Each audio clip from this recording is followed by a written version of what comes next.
So I want to welcome you. This is our what we're calling the International Engagement Town Hall that is presented today to the Division of Physical Sciences in the Henry Samueli School of Engineering. For those who don't know me, I'm Roger Wakimoto. I'm the Vice Chancellor for Research and Creative Activities.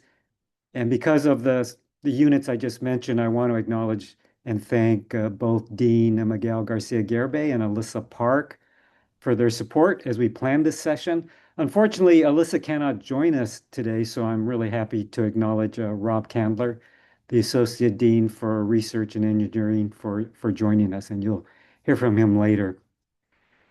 I know that most of you have been focused on suspended and terminated federal awards and what is going on in the White House, but I wanted to make sure you understood that the topic of foreign engagement or research security is still of paramount importance and has received bipartisan support in Congress. It doesn't matter who's in control of Congress.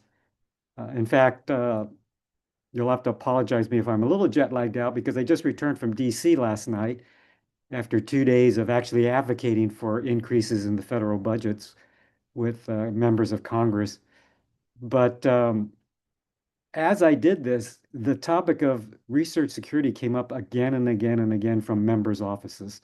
So just to let you know that this is on the top of their mind and they have not forgotten about it, even though all these other things are happening. So my office decided it was time to host a town hall to bring you up to speed regarding the changing requirements. And I do mean changing because they tend to evolve with time. It is, in fact, taken an inordinate amount of time to understand the new requirements and how to roll them out to the campus. My own personal comments, it's important that you understand that UCLA will continue to strongly support international research and collaborations. I think you'll agree with me, some of the most important and challenging research problems require that we continue to collaborate with our foreign partners, but we must do so while following the federal requirements. If there is a word that I hope you take away from you, the word is disclose. In many of the things we'll talk about today, you need to disclose. So, in fact, 3 takeaways is disclose, disclose, disclose, and I think you'll see that woven in to today's presentation. There's another message that I want to leave with you, and that is my office does not respond to reports that are based on suspicion. Suspicion, in my mind, leads you down a very dangerous road to racial profiling, and that's an outcome that I have no tolerance for. In fact, I've made that same statement to the FBI, and I've made that same statement at national meetings when this topic comes up.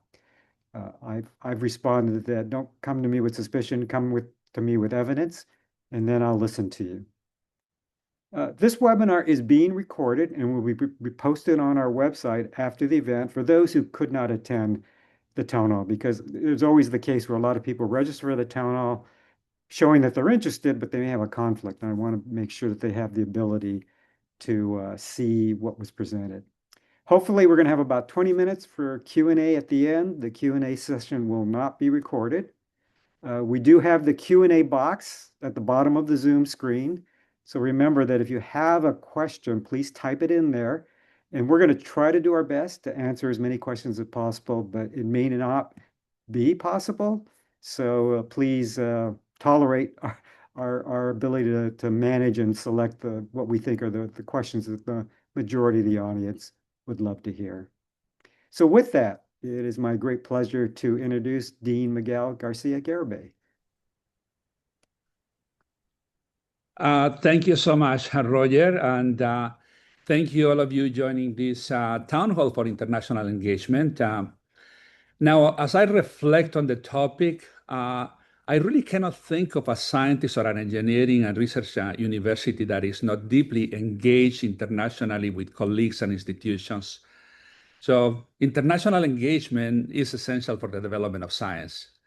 You know, we engage by going to conferences and workshops. We give invited talks at foreign institutions.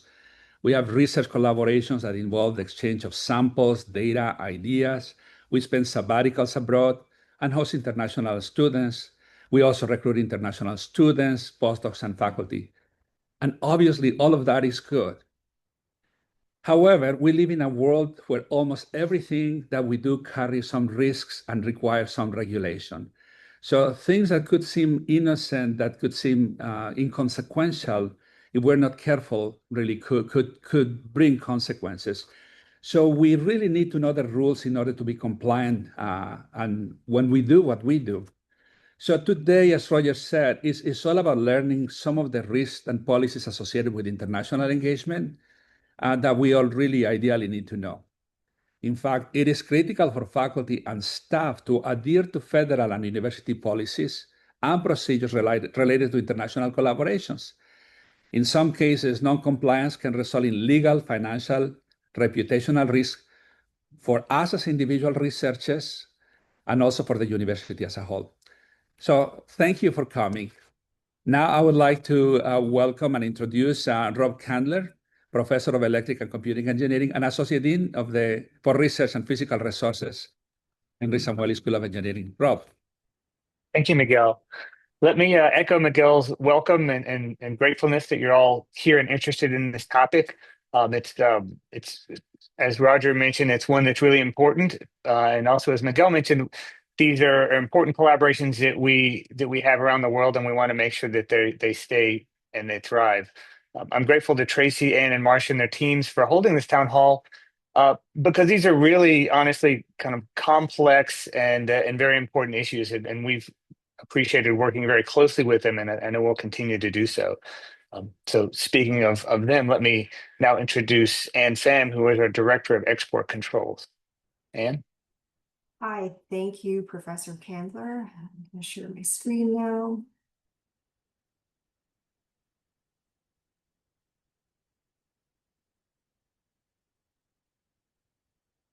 So at UCLA, research security, or what some call safeguarding research, strives to balance two seemingly opposite sets of ideas. On one hand, we have our core values of openness in research, innovation, and collaboration, including international collaboration. And on the other hand, we have to address federal government concerns about undue foreign interference, conflict of commitment, and other security issues.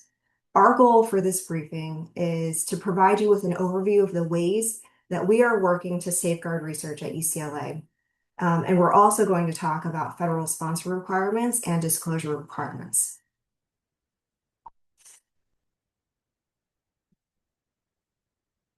When the topic of research security comes up, I think our minds naturally jump to federal government or federal sponsor requirements. However, there are UCLA-specific ways in which we can help protect our research, our assets, and our reputation.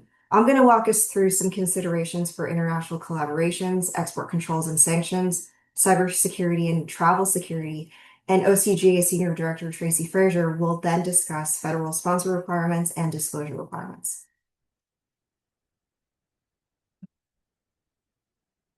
International engagement and scholarly exchanges at UCLA are fundamentally important to us. We want to foster these relationships and protect the future of these engagements by making sure that we mitigate risk whenever possible. So something that researchers commonly do is share research materials with third parties or collaborators. So before throwing something in a box and shipping it off or transferring some data files, we want to make sure that UCLA data and materials are protected under the appropriate agreement. And for that, please contact UCLA Technology Development Group, or TDG. Another common aspect of international collaboration is hosting international visitors and visiting scholars. The visitors, say those who are stopping by your lab for a visit or just to meet with you, should never have access to controlled or sensitive technology or data. And this sometimes includes pre-publication data. Visiting scholars should be vetted and approved under the appropriate academic personnel visitor series like the APM 430. And there are processes in place to make sure that that vetting is completed. Another aspect of international collaboration involves countries of concern. This is inevitable. UCLA requires that all campuses complete an enhanced review of institutional level engagements involving China, Iran, North Korea, Russia, Qatar, Saudi Arabia, and the United Arab Emirates. Some examples of these institutional level engagements would be MOUs, gifts, donations, and sponsored research. And so generally speaking, the area that handles the agreement will reach out to my team to initiate a review. But what I'm finding is that many faculty members will reach out to us even before an agreement kind of starts to come together because they want to know about any potential issues down the line and kind of clear that path beforehand. It just becomes more efficient that way. I want to quickly touch on foreign talent recruitment programs. So UCLA faculty attract global attention, and foreign talent recruitment programs are used by foreign countries to recruit our researchers. Tracy's going to talk more about what these programs are, but for now, I just want to highlight that faculty who are governed by APM 025 and APM 671 have to receive prior approval to participate in any foreign talent recruitment program. And the last part here that I want to highlight is restricted party screening. So the US government puts together lists of entities, and this could include universities, companies, and individuals. And we are prohibited from engaging with these parties in some specified way. One of the most basic things that we can do to ensure compliance with US export controls and sanctions within the international engagement space is to not engage with restricted entities. Generally speaking, formal collaborations do undergo restricted party screening, and so these are at the institutional level. However, informal collaborations may not have restricted party screening built into that process. And so we recommend that you reach out to the export control team or your department for assistance.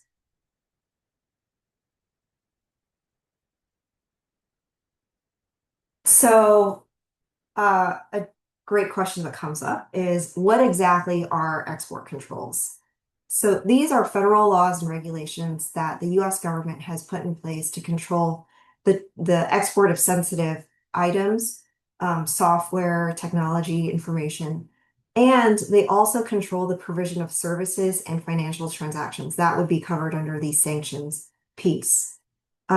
These controls are supposed to promote US national security and other objectives.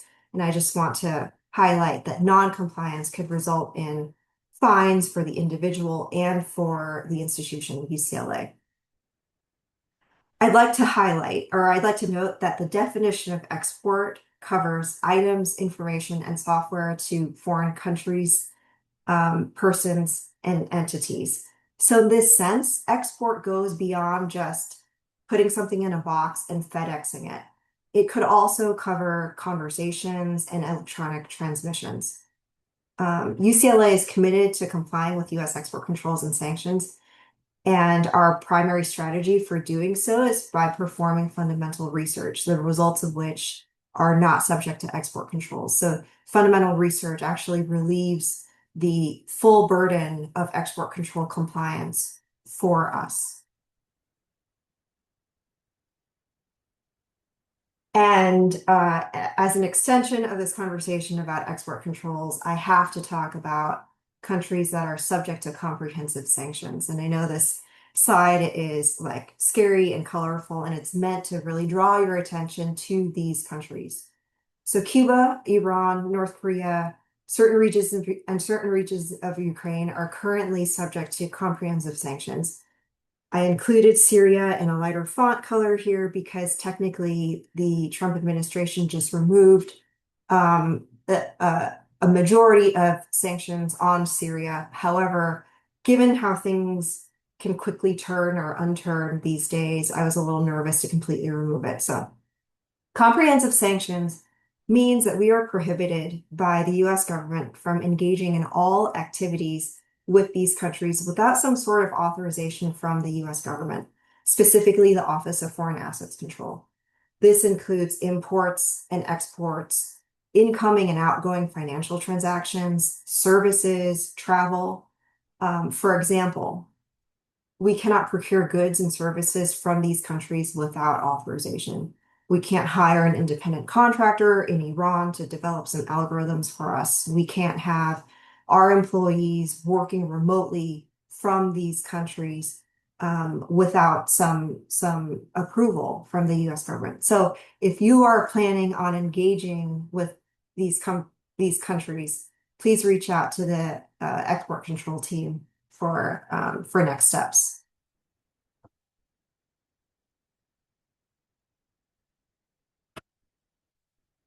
So for cybersecurity, there's a lot to talk about, a lot going on in the cybersecurity space at UCLA. But one thing that, with respect to research, that I want to highlight is that UCLA Digital Technology Solutions, or DTS, supports a high compliance environment that provides a secure computing enclave for applications and research projects that require dedicated controls to protect data. And I want to just quickly mention with respect to travel security, international travel is incredibly important for collaborations. We attend conferences, we do field work abroad, but it also presents some challenges. And so before traveling to a comprehensively sanctioned country, for example, and that's Cuba, Iran, North Korea, Syria, and certain regions of Ukraine, please check in with export controls. You're probably going to need a license.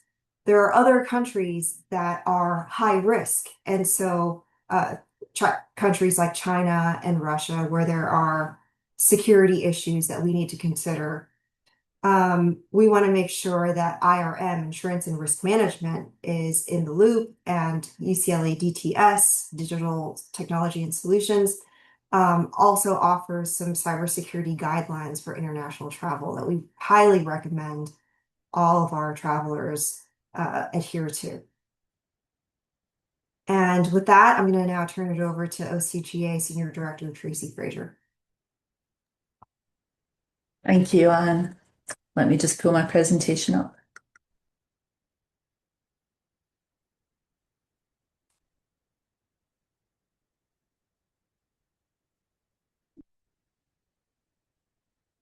There we go. All right. Let's see. So thank you, Anne, and thank you all for being here too. We really appreciate you taking the time to join us today.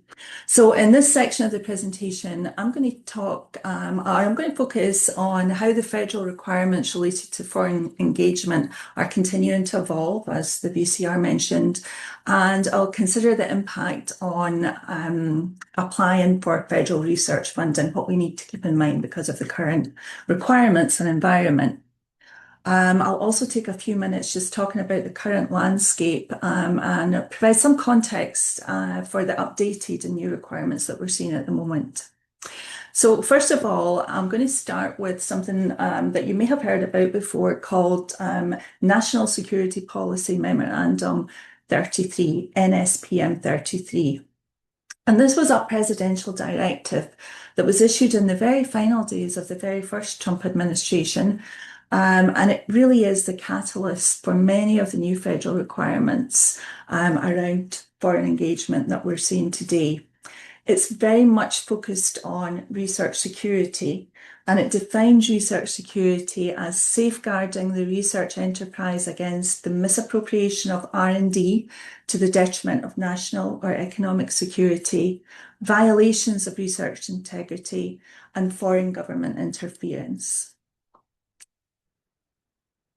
So just looking at the timeline for NSPM 33, first of all, it's not addressed to institutions or universities like UCLA. It's actually addressed to the heads of federal agencies. And what it does is it instructs them to develop policies for safeguarding federally funded R&D. And then, of course, they put those policies down on us.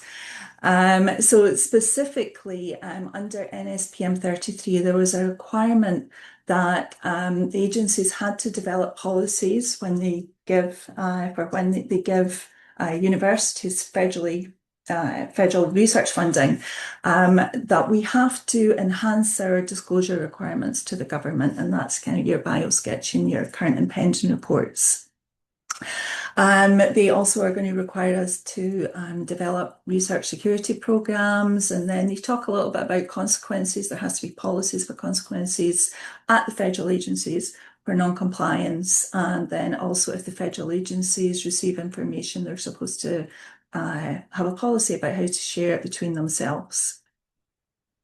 So while NSPM 33 was first introduced by the first Trump administration, as the VCR said, the goals really have had bipartisan support, and this is not going away.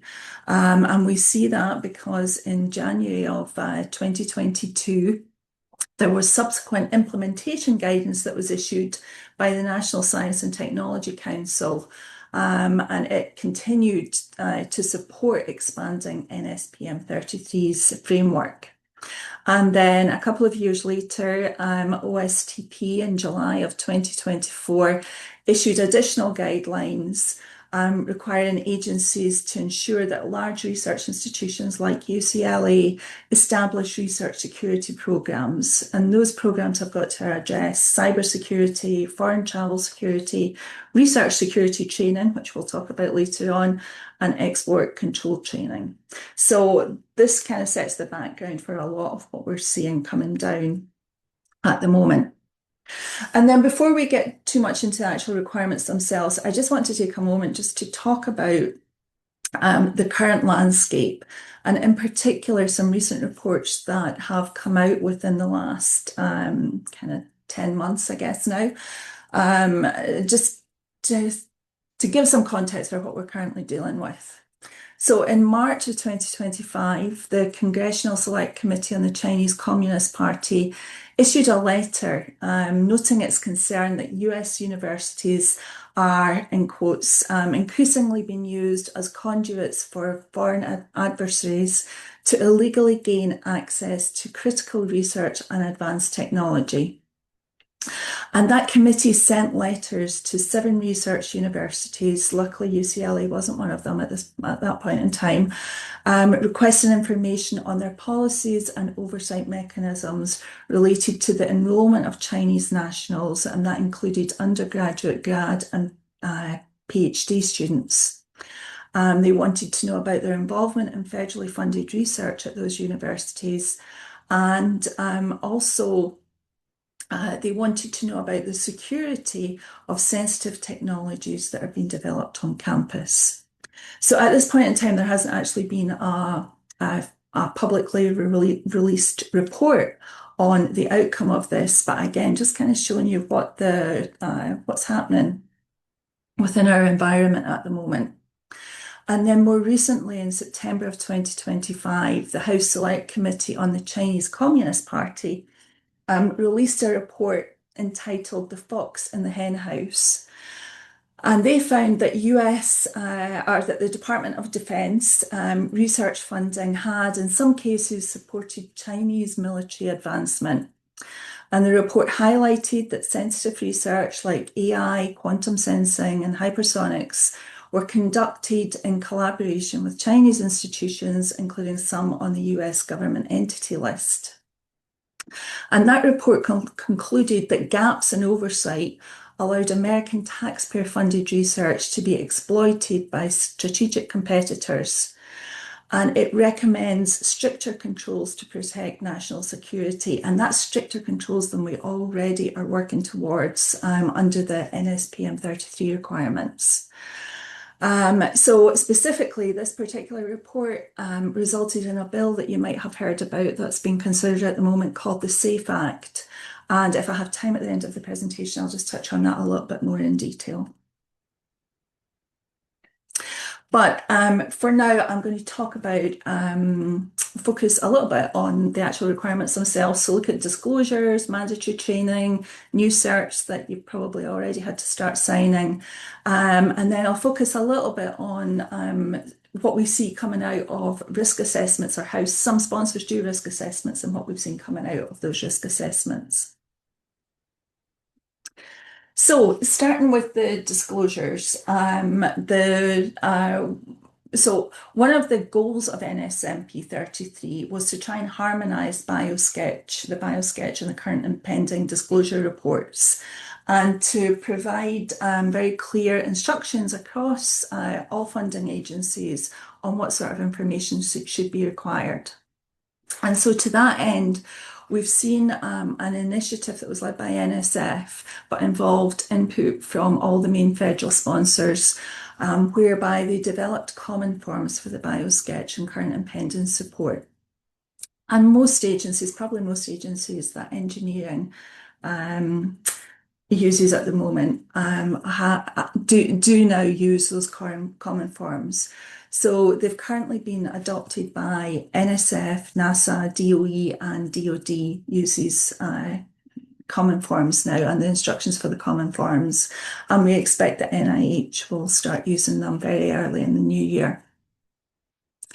So federal agencies use the BioSketch and the current and pending support to help identify conflicts of interest and conflicts of commitment, budgetary overlap, and scientific overlap.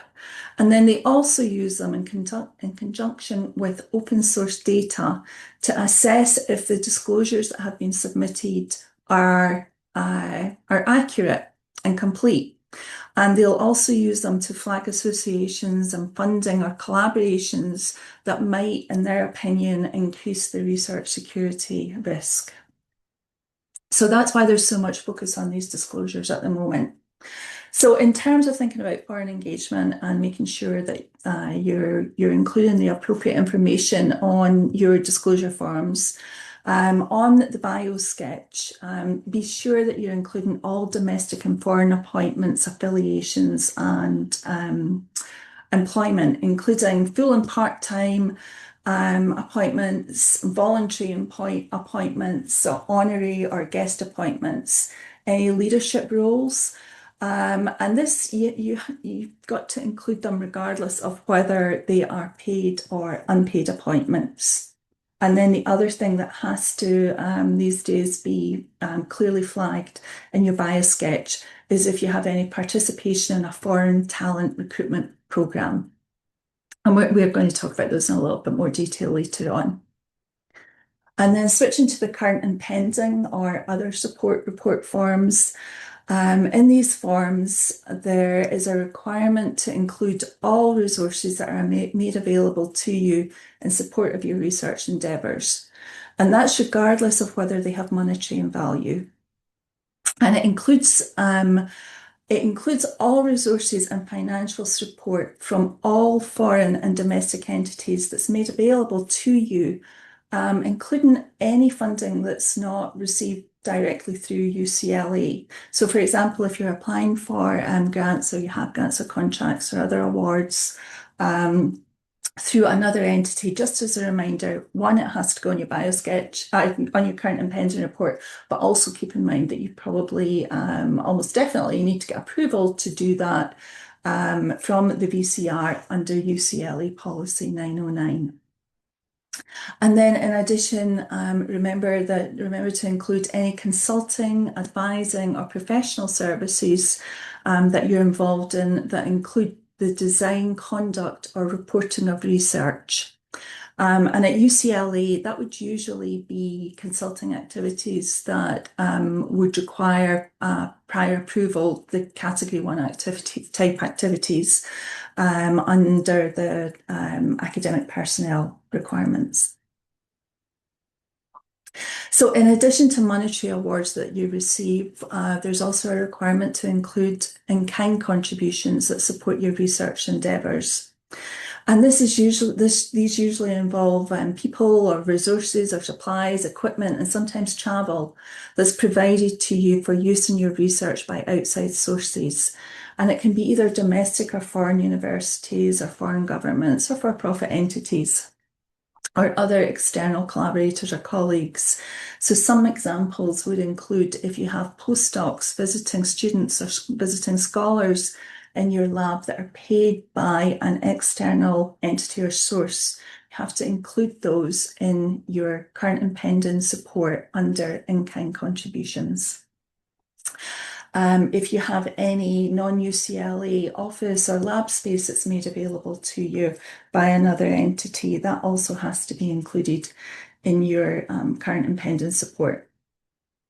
And then let me just touch a little bit on travel. So travel that's supported or paid by an entity other than UCLA for the purpose of performing research activities that have an associated time commitment has to be reported as in kind on your current and pending support. But travel costs to present, just for example, to present a lecture about your research are not reportable. So you only have to report them if it's actually you're going out somewhere and actually conduct some research and your travel is paid for you. And then one area that's getting an awful lot of attention at the moment is gifts and donations, and if and when they need to be reported on current and pending support. And in particular, there was a Department of Justice investigation that has some findings in this area, and also the HHS Office of Inspector General did a survey and then issued very strong recommendations to NIH in particular on this particular issue. So the general rule is that if there's a general philanthropic gift or donation, it doesn't need to be included in current and pending support if it's an unconditional gift, and if it's not linked to specific research or a specific personnel. But if you have gift funding that's provided to you, specifically to you as a researcher, it involves a time commitment and it's placed in a separate account for you to use on the specific research, then it is reportable in your current and pending support.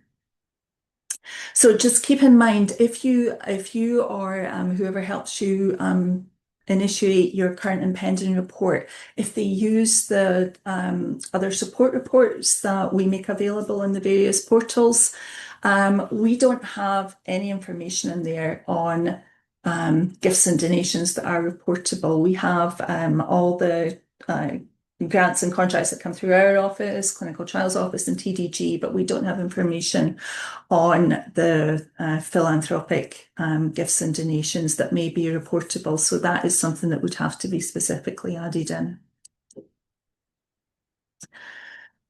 And then in recent times, I'm sure anyone who's applied for federal funding recently has had to provide electronic certifications for a start on their biosketch and their current and pending reports. And those certifications have also been strengthened in the last few years as well.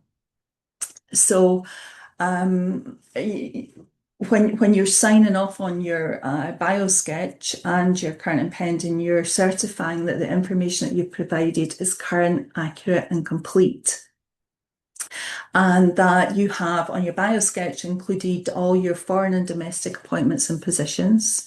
And on your current and pending, that you have included all resources that are made available to you to support your research, including foreign and domestic. And then on both sides, you're required to confirm or certify that you're not a party to a malign foreign talent recruitment program. So we think that probably the reason that the feds have been getting really strict on this is there had been some Department of Justice investigations in the past where there had been concern about what had or had not been reported in biosketches and current and pending support reports.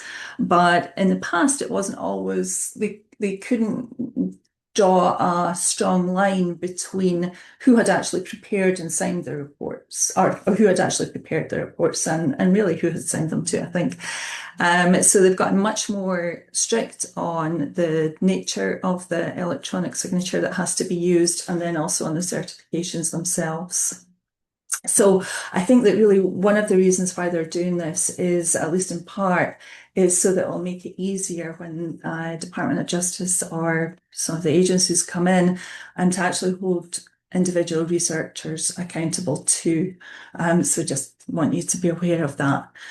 And then in addition to these certifications that you do yourself as researchers, my office also has to make certifications, institutional certifications, confirming that we have made you aware of malign foreign talent programs and the requirements to report.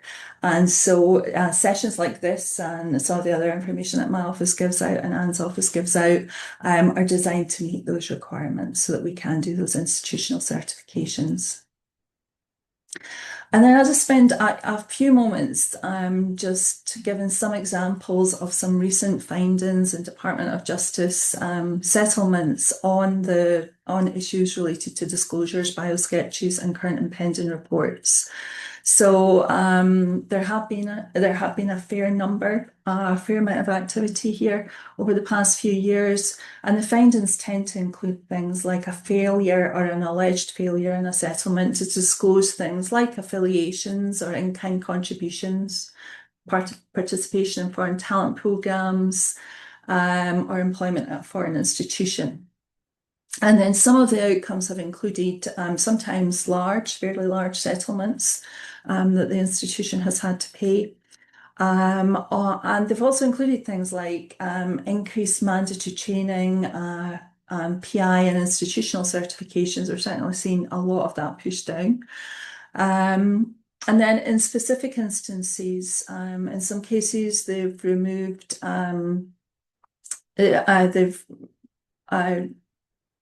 removed institutional authority for some things that we can usually just do ourselves and we don't have to go to the agency for. So, for example, on things like your first time no-cost extensions for NSF, for example, they might remove that kind of authority from us, at least for a period, so that they have much more visibility and much more administrative requirements over us for a point in time. And then sometimes on the individual PI front as well, sometimes there's been terminations or resignations of the researchers. Sometimes it's been things like being removed from peer review activities or from grant-related responsibilities. So if you think that you ever find yourself in a position where you think that maybe you need to update previously submitted disclosures, you can either just reach out to me directly, or we have a website, an email address, if you want to submit your question to the email address. And then we'll work with you to review and determine if an updated disclosure to the sponsor is required. And then just independent of anything that you tell us, if we do become aware of a potential omission of a disclosure, we are required to immediately report that to the sponsor. All right, this next slide focuses on NIH-specific requirements related to foreign engagement, but I think there's probably not too much NIH activity here, so I'm just going to leave this as a slide that you can look at yourself after, and if you have any questions, please feel free to reach out to me. So that's disclosures. So the next thing I want to talk about are the foreign talent recruitment programs. So we know that you have to do your disclosures and your certifications on that now. What I wanted to do is just take a few minutes to talk about some indicators that you might be contacted by an entity that is trying to recruit you for a foreign talent recruitment program. So usually these programs usually involve some sort of employment agreement or memorandum of understanding with a non-US university. The agreement often doesn't include UCLA as a party to the agreement, but it can. And it also requires the researcher to comply with the laws of that foreign country. And they usually make some sort of promises related to compensation, travel, titles that they'll give you, as well as potentially making available research support from non-US sources. And what can make these agreements really challenging is that even if they're not from a foreign country of concern, that we'll talk about in a few minutes, they can involve conflicts of interest or conflicts of commitments related to UCLA and your responsibilities related to your federal sponsors. So participation in these programs usually includes an expectation that you're going to publish or submit award applications, or where you'll list the other entity, the non-US entity, as your primary affiliation rather than UCLA as your primary affiliation. And they may also require or have an expectation that there'll be some sort of introduction or cultivation or exchange of scholars and students in exchange programs or sponsorship programs. So that's some of the indicators that we might see on a foreign talent recruitment program. So in August of this year, the BCR sent an announcement to researchers outlining UC and UCLA guidance on foreign talent recruitment programs, and a link to the guidance is included in this slide. So the first thing I want to stress is that not all foreign talent recruitment programs are malign. A foreign talent recruitment program is considered malign if it's sponsored by a foreign country of concern, and that's currently defined for these purposes as China, North Korea, Russia, or Iran. And then under the Chips and Science Act, a researcher is ineligible to serve as a PI or in any senior key personnel capacity on a federally funded award if they participate in a malign foreign talent program. And then just a note that, so as I said earlier, not all foreign talent recruitment programs are malign, but there is a requirement under UC policy that all participation or pending participation in any foreign talent program has to be reviewed and approved prior to joining that recruitment program. And I've got the academic personnel memos included as links there if you have questions on that. So the next thing that some of you may have already had to do is to take research security training, mandatory research security training. So this mandatory training is one of the NSPM 33 requirements, and it's also required under the Chips and Science Act. And currently mandatory training is required by NSF and DOE. But within the coming months, we expect it's going to be made mandatory for pretty much all federal sponsors. And the training has to be taken within 12 months prior to proposal submission. And it's going to be required on an annual basis thereafter, as long as you have an active federal grant. So in October, AVC Marcia Smith, who's also going to join the panel later on, sent an announcement to all research faculty outlining the current requirements and highlighting training opportunities that will meet the mandatory research security training requirement. And so UCOP has developed research security training that's been offered or used across all campuses at the moment. At UCLA, this is offered in the city, and it takes approximately 40 minutes to do this training. Alternatively, there are alternatives out there if you don't take the UCOP training, or you want to take other training. So NSF worked to develop training modules that they have made available that meet the requirement too. And they have a consolidated training module that is available. It takes approximately 1 hour to do their training. And I've got the link there if you want to take their training instead. And just be careful, if you do take their training, you want to be sure that you take the consolidated version rather than the non-consolidated version, because the non-consolidated version takes over 4 hours to do that training. And again, it's an annual requirement. So I think I really would encourage you to look at the UCOP training, given that it's 40 minutes, and it does, in addition to the federal requirements, it looks at UC requirements too, so it's kind of helpful in terms of being more holistic for us. The mandatory research security training has got to cover topics like cybersecurity, international collaboration, foreign interference, proper use of funds, disclosure requirements, and conflicts of commitment and conflicts of interest. So those are mandatory, but the UC training does address all those requirements. So that's mandatory training.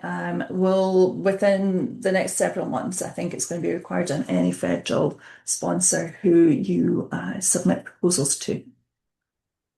So the next thing I want to talk about, I guess, changing direction again just a little bit, is to talk about the fact that several federal sponsors do perform risk assessments prior to issuing an award. And so as an example, the Department of Defense they have a public matrix that they've put out there where they flag all the areas that are indicators that a project might be higher risk. So it includes things like participation in the Malign Foreign Talent Programme, which would automatically disqualify you, as I said earlier. But also they're looking for things like undisclosed affiliations and associations. They look at patents from US funded research that might have been filed in a foreign country before being filed in the US. They also take into account the technology involved in the research and how sensitive it is. But they're also going to look to see if they think you may have received funding from an individual or a party on one of the entity lists. And then they also look at, they do focus on co-authorship as a potential indicator of collaboration with foreign entities in countries of concern. So what happens if they ask us to complete? Well, they'll do their assessment using the risk matrix, and then if they have concerns, they'll contact us. And then Anne and I usually get involved together on this. We'll set up a meeting with the PI or PIs. We'll work to address any of the questions that the sponsor has sent to us. And then depending on the responses that we send, usually they might have some follow-up questions, but more often than not, what happens is they'll give us some additional terms and conditions, or ask us to develop a risk mitigation plan to manage what they see as potential risks. So what I've included here is just some of the requirements that we have seen or we have heard of from other institutions that they have required in risk mitigation plans. So if we agree to the risk mitigation plan and we comply with the risk mitigation plan, they'll go ahead and issue us the funding. And it can be things like increased reporting or increased check-in with the federal sponsor on the part of the PI. But it can also be, sometimes they'll ask PIs to resign from positions that they deem to be problematic. Now, we're never going to require you to do that, but it's a decision that the researcher has to make if they want to resign or to remove individuals from projects so that they can accept the research. All right, the one that's very common at the moment from the Department of Defense is they require us, or they require the researchers and all covered individuals to provide prior notification of any international travel that the researcher is planning to undertake, and that includes personal travel. So it's not that they're approving it or pre-approving it, but they do want to know about it in advance. So just a heads up, that's a very common one we're seeing. And then I'm going to just finish finish it up, this is the last slide from me, just focusing on co-authorship a little bit, because it is something that I just want you to be aware of some of the things that they're looking at so that you can make informed decisions yourself on this. So first of all, I want to go back to, I talked when I started my presentation talking about a report called the Fox and the Hen House report, and that the recommendations of that report really went further than NSPM 33. Now, this is still a bill. It's not actually an act at this point in time. Or sorry, what they recommended was the SAFE Act, but the SAFE Act hasn't been passed at this point in time. So SAFE stands for Securing American Funding and Enterprise from Adversarial Research Exploitation. And if the SAFE Act is passed, what it could effectively do is prevent researchers who work with Chinese collaborators from receiving any federal funding. So this is a really big deal. And it could potentially mean that you, if you want to be funded, you couldn't have any interaction with any Chinese collaborators, and that includes co-authorships. And in addition, what the way the draft bill is written is it would actually be a look back over the past 5 years to look at who you've co-authored with in the past 5 years. So this is a very, very concerning bill for us at the moment. But what our federal government relations folks and our professional organisations are telling us at this point in time is that it's very unlikely that it's going to be passed at this point in time. It's lacking support from other committees, including, importantly, from the House Science Committee and the House and Senate Armed Services Committee. So we're going to be tracking that very carefully. We should know by the end of December what the position is with it, but fingers crossed that it's not going to pass, but obviously we'll need to talk about it more if it does get passed. If you want more information on the SAFE Act, there was a good article in Science on November 6th that outlines the details there. But in any event, what I want to stress is that even without the SAFE Act, we know that some federal sponsors do a risk analysis that includes reviewing who you're co-authoring with in papers. And currently co-authorship on its own doesn't mean that a project will be funded, but it can mean that the sponsor will ask for additional information and context and may impose additional terms and conditions in the agreement. And this is especially true of DoD, ARPA-H and the Department of Energy. And actually, I think NSF, we can start putting NSF in that category too. And that's especially if the project includes any sensitive technology.